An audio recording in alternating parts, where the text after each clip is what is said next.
ભાગવતમાં કાંઈ નથી સમજાણું. અને રામચરિતમાનસની અંદર પણ 3 પ્રસંગ છે મહારાજ.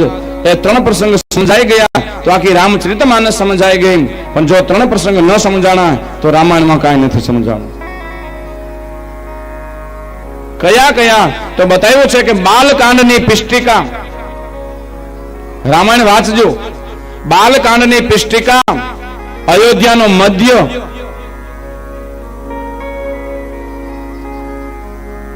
અને ઉત્તરનો અંત, ઉત્તરકાંડનો અંત, અયોધ્યાકાંડનો મધ્ય અને બાલકાંડની પિષ્ટિકા. બાલ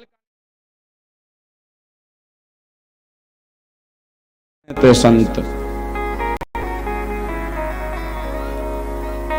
તો મહારાજ અહીંથી મહારાષ્ટ્રની કથા શરૂ થાય છે. 10મો સ્કંદ છે, ભગવાનનો હૃદય બતાવ્યો છે.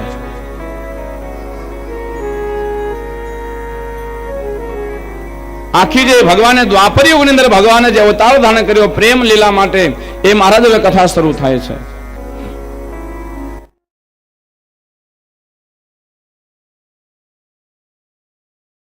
નહીં નહીં મહારાજ, કથાને સમજવાની છે.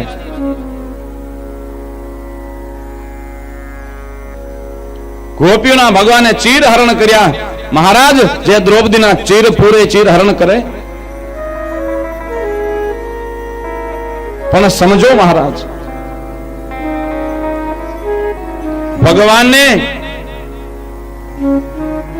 16,008 રાણી, 108 રાણીથી મગજમાં બેસે. બ્રહ્મચારીમાં બ્રહ્મચારી કોણ છે તો બતાવ્યું છે કે કૃષ્ણ છે. અને સંસારીમાં સંસારી કોણ છે તો બતાવ્યું કે કૃષ્ણ યોગેશ્વર છે.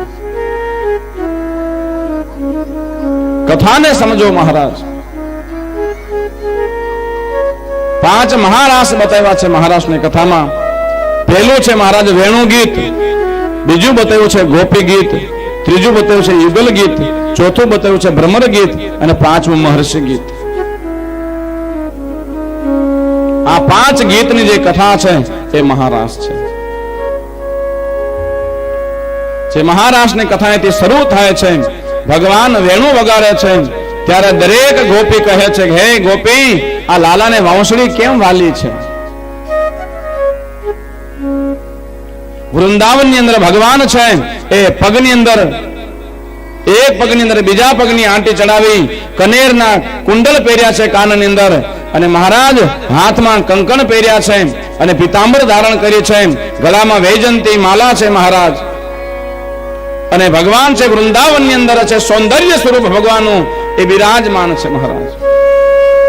બરહા પીડમ નટવર પુહુ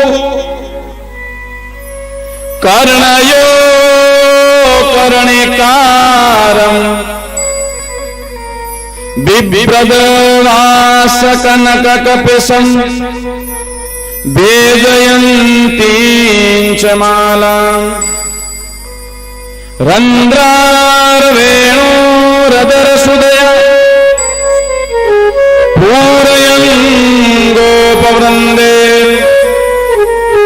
વંદારણ્યં સ્વપદરમણં પ્રાવિશદ ગીત કીર્તિ. વૃંદાવન અંદર ભગવાન છે, એક પગની અંદર બીજા પગની આંટી ચડાવી ભગવાન બંસીનો નાદ કરે છે. અને બધે ગોપીઓ કહે છે મહારાજ, આ ભગવાને બંસરી કેમ વાલી છે?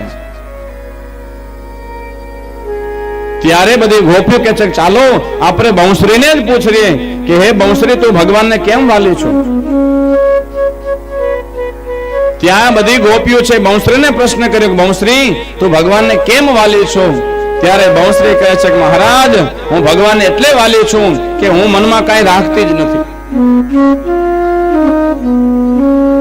મારે ભગવાન આ બંસરીમાં 7 છિદ્રો છે, અને જેમ ભગવાન ફૂંક મારે એમ મારા પેટમાં જેવું બધું કાઢીને ભગવાનને અર્પણ કરી દઉં. સારા સારા સૂર કાઢું મહારાજ, એટલે હું ભગવાનને બહુ વાલી છું. ભગવાન પાસે આપણે જઈએ અને મનમાં કાંઈક હોય, બહાર દેખાવો કાંઈક કરીએ તો ભગવાનને ન ગમે મહારાજ. એ તો પૂતનાનું સ્વરૂપ છે. ત્યારે કોકે કીધું બાઉશ્રી તું ભગવાનને કેમ વાલે છો? ત્યારે બાઉશ્રી કહે છે મહારાજ હું ભગવાનને એટલે વાલે છું કે હું તો મહારાજ ચોમાસું સહન કરું, શિયાળો સહન કરું, ઉનાળો સહન કરું જંગલની અંદર, અને પછી મને વાંસ કાપનાર કાપીને લઈ જાય અને ગરમ સળિયા કરી મારી અંદર નાખે, એમને ખોખલી કરી નાખે અને પછી અંદર છિદ્ર બનાવે અને પછી અંદર ભગવાન કૃષ્ણ અધરામ રૂપ પર મને મૂકે, અને જેમ ભગવાનનો હોસ્ટ મારા તકિયો હોય અને હાથનો જેમ ગાદલો હોય એમ ભગવાન કૃષ્ણ પોતાની આંગળી ઉપર રાખી મહારાજ અને બાઉશ્રી મીઠા સુર ફેંકે મહારાજ. બાઉશ્રી કહે એટલે હું બલાલાને બહુ પ્રિય છું. बांसुरी तू बेरन भई काहे हमें दुख दे, बांसुरी तू बेरन भई काहे हमें दुख दे,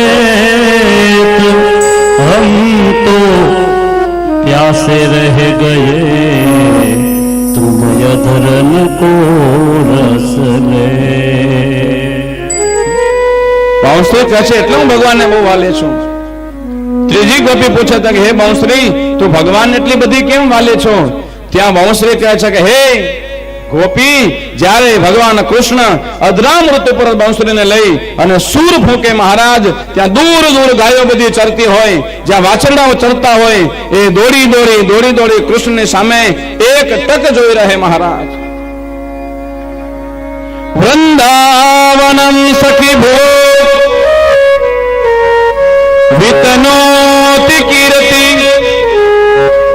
યદ દેવકી સુત પદાંબુજલાબ્ધ લક્ષ્મી ગોવિંદ વેણુ મનુમત્તમયોર નૃત્યમ પ્રેક્ષાદૃશાન વપરતના યસમાસ્ત સત્વમ.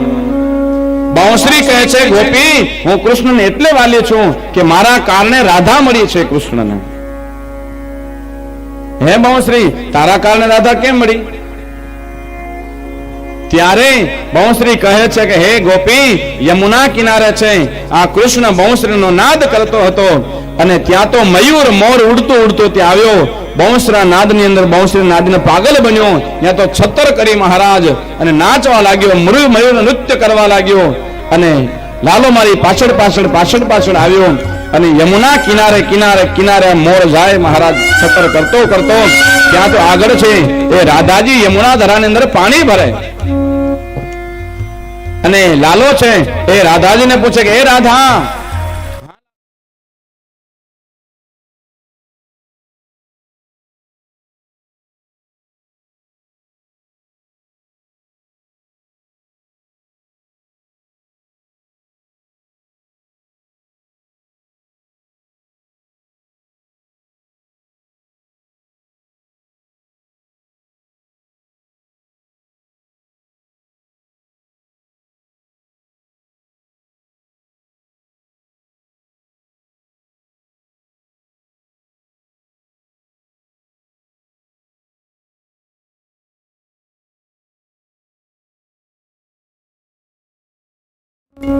એ લાલા આમ ન હોય, આ તો આની ઘરવાળી છે એટલે હાલે છે.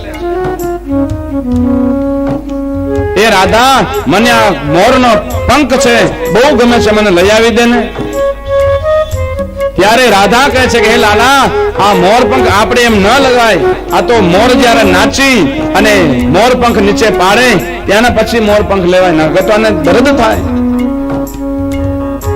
અને બાઉશ્રી કહે છે કે લાલાએ બાઉશ્રીનો નાદ છેડ્યો મહારાજ અને મોર નૃત્ય કરવા લાગ્યો અને પોતાના પાંખ મોરે મનમાં વિચાર કર્યો અહો ભાગ્ય છે મારા કે આજ લાલાને મારા મોર પંખ ગમ્યા છે.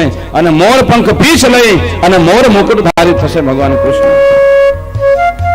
અને નૃત્ય કરી મોરે એ પાંખ નીચે નાખી ત્યાં રાધાજી દોડીને ગયા અને મોર પંખ લઈ અને લાલાને છે મસ્તકે મોર પીછ બાંધ્યો છે. એટલે બાઉશ્રી કહે હું લાલાને બહુ પ્રિય છું. બાઉશ્રી કહે છે કે હે ગોપીઓ એટલે હું બહુ વાલી છું લાલાને કે કે જ્યારે પણ બધી ગોપીઓ ઘરે છે એ છાણનું નિપણ કરતી હોય, ગાય દોતી હોય, અને જ્યારે મારો નાદ સંભળાય દરેક ગોપી બધું છોડી અને દોડીને કૃષ્ણ પાસે આવે છે મહારાજ.